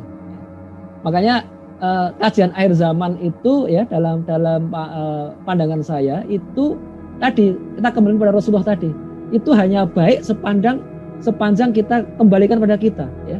Ini amal kita itu apa ya. Tapi jangan dielaborasi, wah ini terlagi ini. Gak ada gunanya ya gitu. Ya asiknya asik tapi gak ada gunanya. Oke. Ya baik, ini ada pertanyaan Pak Prof di ruang Zoom dari Pak Kristiono Sulistianto ya. Beliau bertanya, apa yang diterangkan oleh Pak Prof sangat masuk akal dan didukung fakta. Tetapi ini seakan malah menjadikan pemahaman tentang makna banyak hadis yang harus direvisi ya. Pelajaran apa yang bisa kita ambil dari hal ini ya Pak Prof? Ya, hadisnya tetap ya. Saya tidak akan merubah hadis ya. Hadis itu tetap. Hadis sudah final ya, nggak mungkin dirubah ya. Tetapi pemahaman kita memang harus direvisi ya. Jadi tentang dinar dirham, tentang senjata, tentang banyak hal lah ya. Jadi ya saya di YouTube-nya tokoh-tokoh besar yang suka membuat konten itu saya masukin juga kritik saya, tapi ya susah ya, mereka sudah terlalu populer ya. Ruang komennya udah 1000 lebih nggak akan dibaca itu. Nggak akan dibaca ya. Mudah-mudahan ini ada yang mendengar, yang menyampaikan, kalau ada langsung menyampaikan ya, karena ini tadi saya sampaikan bahwa kajian pemahaman terhadap hadis akhir zaman itu banyak yang nggak tepat ya, banyak yang menjadikan orang jadi justru pemalas ya, banyak disalahgunakan ya.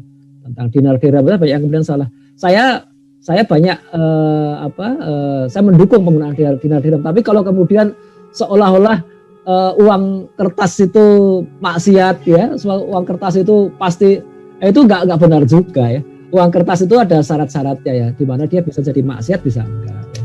Tapi kalau kemudian menggeneralisir bahwa ini seakan-akan maksiat ya salah juga seperti itu ya.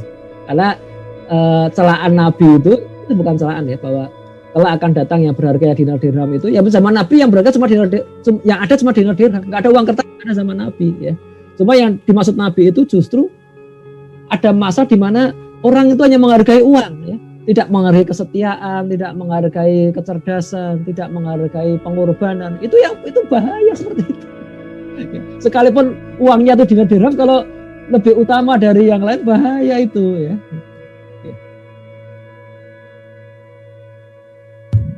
Baik, mungkin pelajaran dari kesempatan kali ini itu ya, kalau terkait kiamat itu kan itu pasti gitu ya, hanya saja mungkin terkait tanda-tandanya gitu, karena tanda-tanda ini dikabarkan dengan khobar zon ya, yang mana khobar zon itu tidak sampai menghantarkan kepada sampai tasdikul jazm ya, cukup mungkin sampai menghantarkan kepada tasdik, dan makna tasdik pemaknaannya sendiri itu kan bisa tadi multi tafsir itu ya, cukup tasdik, dan yang paling penting tadi disampaikan oleh Pak Prof ya, sebagaimana yang hadis yang tadi saya sampaikan juga, bahwa yang paling penting itu kita menyiapkan amal terbaik apa nanti kalau misalkan memang kiamat terjadi gitu ya, kemudian dunia ini berakhir, kemudian apa yang sudah kita siapkan nanti untuk hari akhir, mungkin itu yang harus serius ya, mendalami gitu.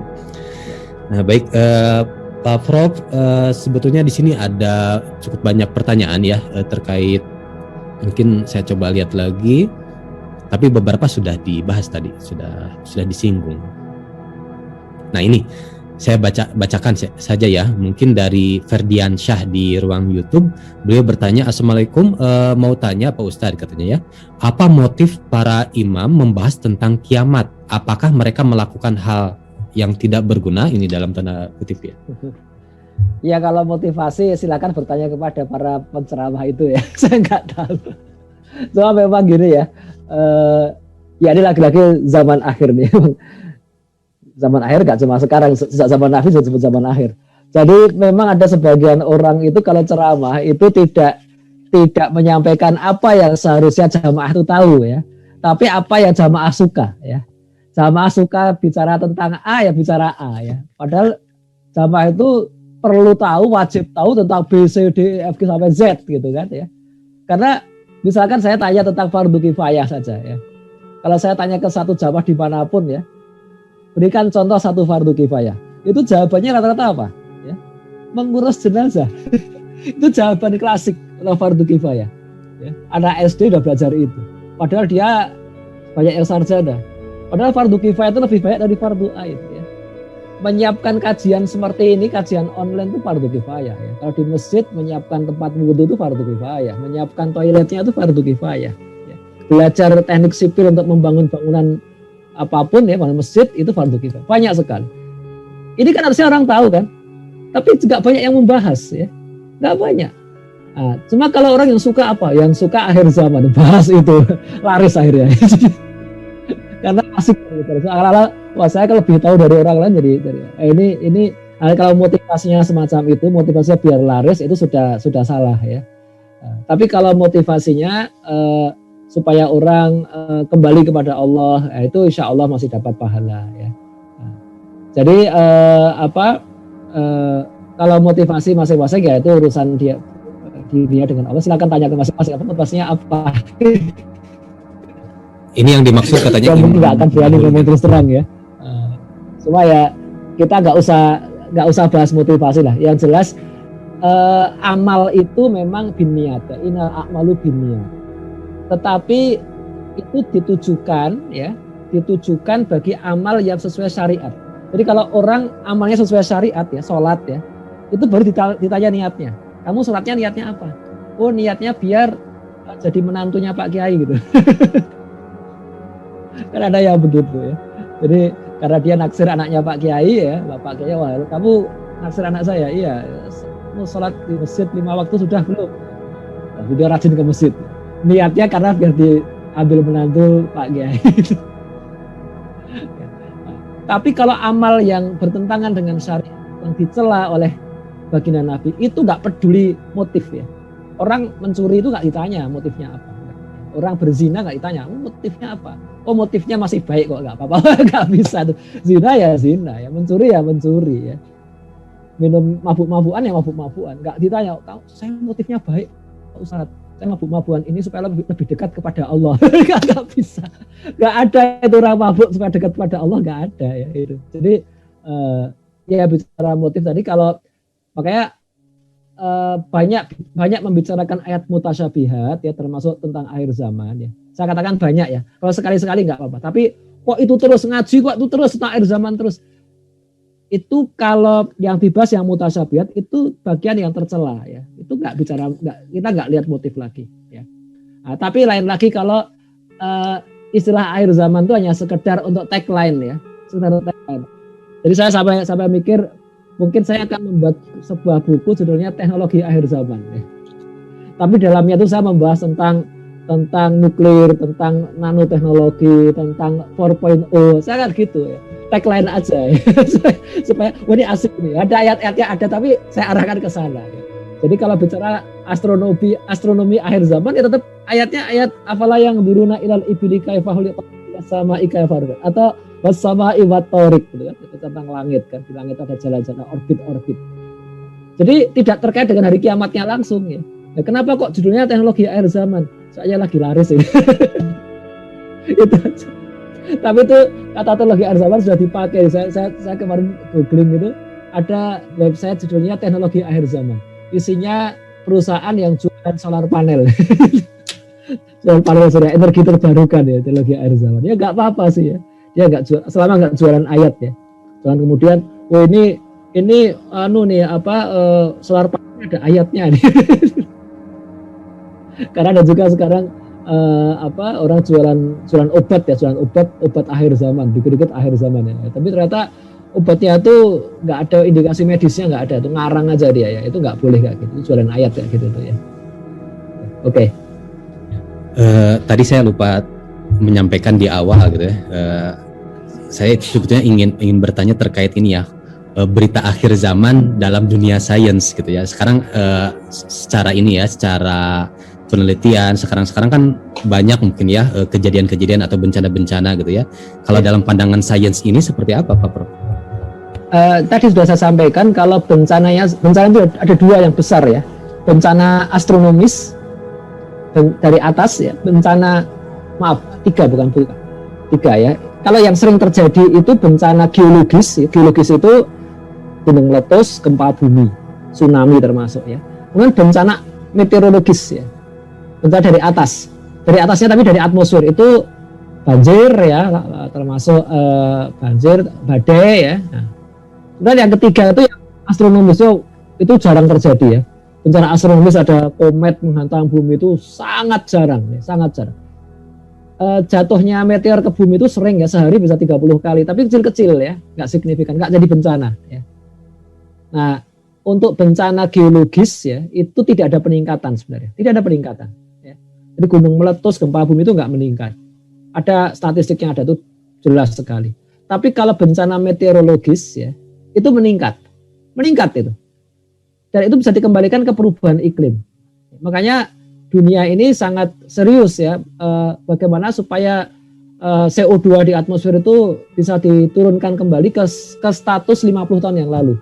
Ya. Bencana perubahan iklim itu ulah manusia, bukan alam itu. Ulah manusia apa? Pembakaran hidrokarbon ya, pembakaran bahan bakar fosil, batu bara, minyak itu membuat atmosfer lebih banyak CO2 dan itu membuat iklim berubah. Nah kalau iklim berubah itu bahaya itu. Bahaya, banyak penyakit baru, nanti daerah tepi pantai banyak sering kena banjir ya dan sebagainya. Itu serius dan itu cara mengatasinya sudah ditemukan ya, itu energi baru dan terbarukan, termasuk nuklir ya. Nuklir itu penting ya. Jadi cuma sekarang banyak orang yang melobi supaya nuklir nggak laku ya. Ya itu jadi nah itu kalau mau mengatasi perubahan iklim ya efektif ya nuklir ya, seperti itu. Itu teknologi akhir zaman. Zamannya sampai kapan nggak tahu ya. So, kalau secara saintifik ya, kalau geologis ya, gempa bumi, gunung meletus itu nggak bertambah, biasa aja. Ya. Oke.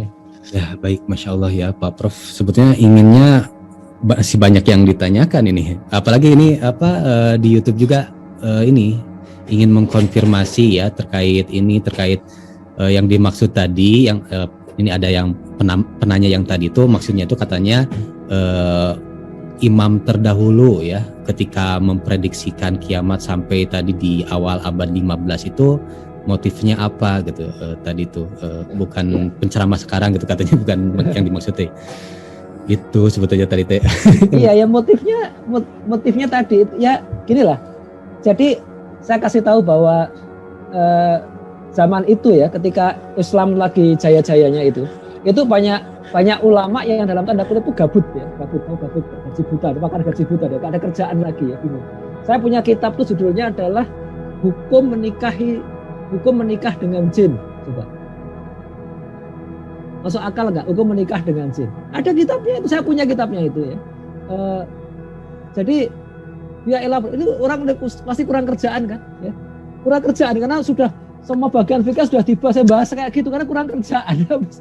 Jadi yang mengelaborasi akhir zaman tadi ngitung-ngitung ya, baik Imam Tobari maupun Imam Suyuti ya. Imam Tobari kan tahun 500 Hijriah ya, Mas Hijriah sudah kiamat. Imam Suyuti revisi kan sampai 1500, itu karena kurang kerjaan bisa juga. Bisa nggak menuduh ya. Ini mungkin ya. Nah sekarang ini memang banyak yang orang yang mungkin karena kurang kerjaan, mungkin nggak tahu kerjaannya yang mana. ya dunia fikih ya masih menantang tuh banyak banget loh. Ya, masih banyak banget yang harus dielaborasi karena dunia ini berubah ya. Sekarang ada kajian online. Kajian online itu kan dulu nggak ada ya. Nah, ini barokahnya sama dengan kajian biasa. Lalu ada yang bertanya, ini kalau kajian online boleh, kalau Jumatan online boleh nggak? Tanya begitu. Itu kalau nanya ke kitab-kitab lama nggak ada bahasan karena nggak ada faktanya. Ya. Mungkin kalau kajian online, kalau kajian online kan nggak sholat ya, nggak sholat. Kalau sholat kan imamnya harus di depan, lebih dekat ke kiblat gitu kan. Nah kalau imamnya di Cianjur, makmumnya di Bogor ya salah lah ya. Cianjur lebih timur dari Bogor gitu. Nah, kalau dibalik, kalau imamnya di Bogor atau di Aceh sekalian lah, imam di Aceh, makmumnya di Bogor, gimana boleh enggak? Nah itu kan perdebatan itu kan. Ya kalau orang hanya mengacu kitab zaman dulu langsung enggak boleh gitu. Karena terpisah tempat. Nah, sekarang tuh banyak masjid itu 2 lantai ya. Saya Jumatan kemarin karena masjidnya besar ya, dan apalagi sekarang masa pandemi ya, ada jaga jarak begitu, itu sebagian di lantai bawah, yang bawah itu pakai teknologi, pakai infocus gitu. Nggak lihat imamnya juga ya, tapi mendengar ya. Mendengar karena teknologi. Kalau nggak pakai teknologi juga nggak dengar itu, nggak dengar, nggak ngelihat. Nah, itu gimana kalau teknologinya lebih jauh kan, pakai internet gitu kan? Ya imamnya ada di Jakarta, makmumnya di Surabaya gitu, boleh nggak? Nah, itu kan masih perdebatan. Nah, tapi kalau orang nggak mikir ini sebuah persoalan kan, ya dia bahas yang lain-lain gitu kan. Nah, termasuk juga ada yang bilang gini, itu akhir zaman tuh karena sekarang banyak fakta Timur Tengah sudah mulai menghijau. Ya saya kasih tahu yang mulai menghijau sedikit sekali, karena 1% nggak ada ya. Itu karena teknologi juga ya. Jadi kayak di Dubai itu saya pernah melihat lapangan golf di sana, hijau. Airnya dari mana? Dari laut.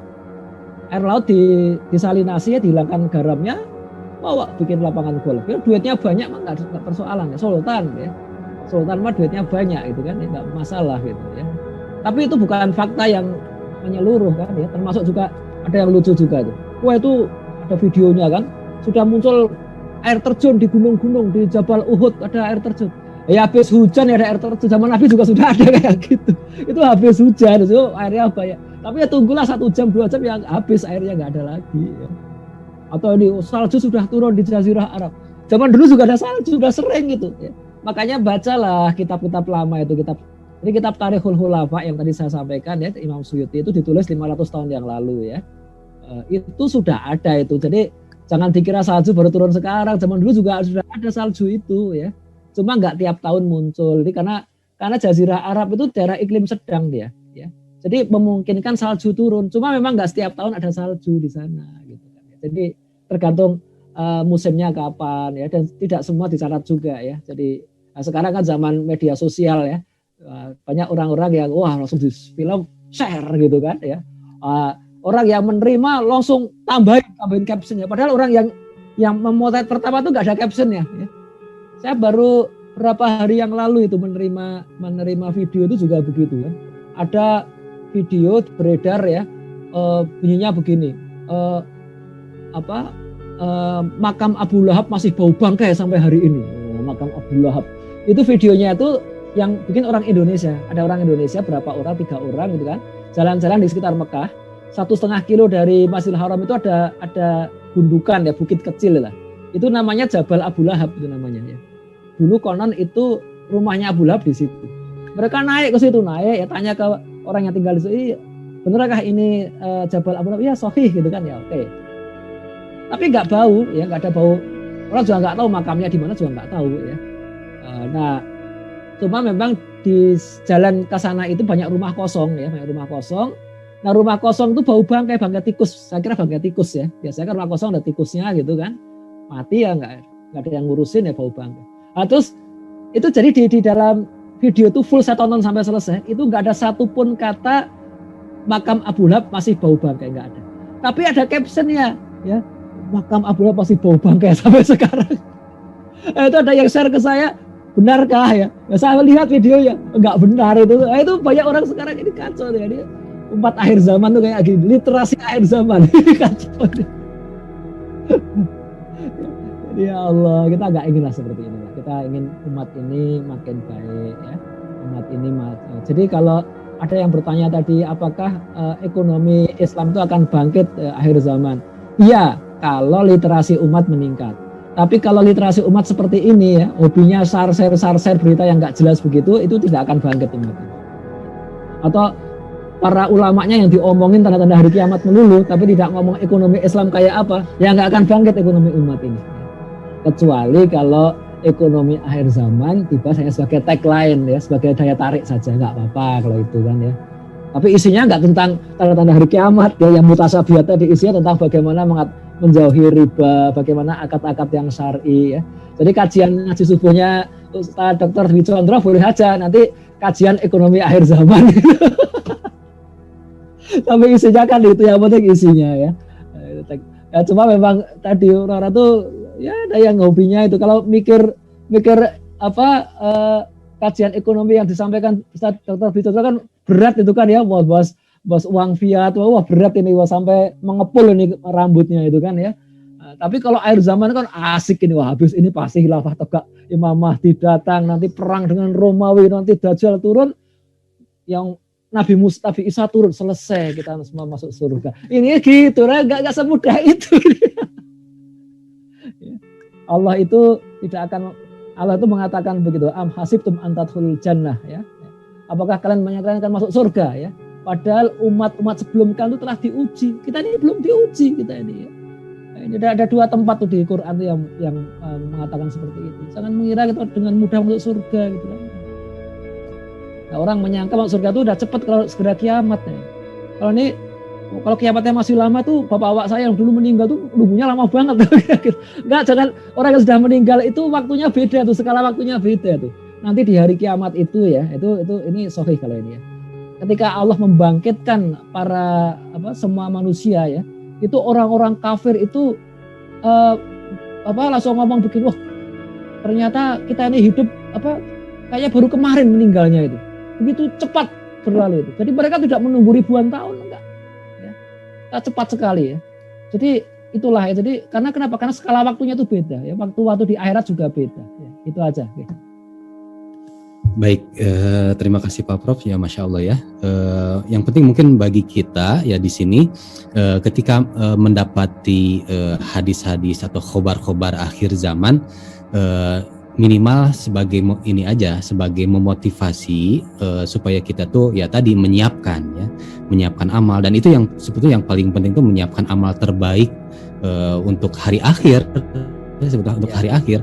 Dan ketika ada berita-berita akhir zaman ini mungkin jadi motivasi saja, mungkin ya jadi motivasi atau seperti apa ya, nanti kalau dalam pembahasan terkait ibroh hadisnya mungkin nanti sama Ustadz Yuwana mungkin ya terkait ibroh hadisnya. Nah tadi yang penting dibahas di sini ketika memaknai akhir zaman itu tadi menyiapkan, yang paling penting itu menyiapkan amal yang terbaik. Baik, Pak Prof, barangkali ada yang ingin disampaikan sebagai penutup, karena memang sudah berlebih nih waktunya, mohon maaf. Penutup, silakan. Oke. Ya, ini kalian menjawab, ada lagi yang bertanya, kalau akhir zaman segera tiba, perlu nggak sih kita investasi bisnis, kita bikin akad syirkah dengan seorang pengusaha properti atau pengusaha pertanian yang diperkirakan baru balik modal setelah 10 tahun gitu, perlu nggak? Ini kalau kiamatnya 5 tahun lagi kan jadi nggak perlu. Ingat sekali lagi, saah atau kiamat itu yang tahu hanya Allah, ya. Jadi kalau antum ada proyek yang kira-kira prospektif, ya, properti atau perkebunan yang baru BEP dalam 10 tahun, ya syirkah aja, bisnis aja nggak apa-apa, nggak masalah, ya.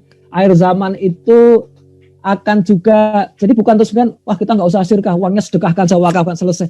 Bukan begitu, karena syirkah itu juga amal soleh, ya. Syirkah yang sesuai syarak itu juga amal soleh, juga kebaikan, ya, akan menolong banyak orang, nggak cuma wakaf, nggak cuma sedekah, ya. Jadi yang tahu pasti berapa banyaknya pahala itu hanya Allah, ya. Apakah lebih banyak pahala Anda yang syirkah, apakah pahala yang wakaf, apakah sedekah biarpun sebutir kurma, hanya Allah yang tahu.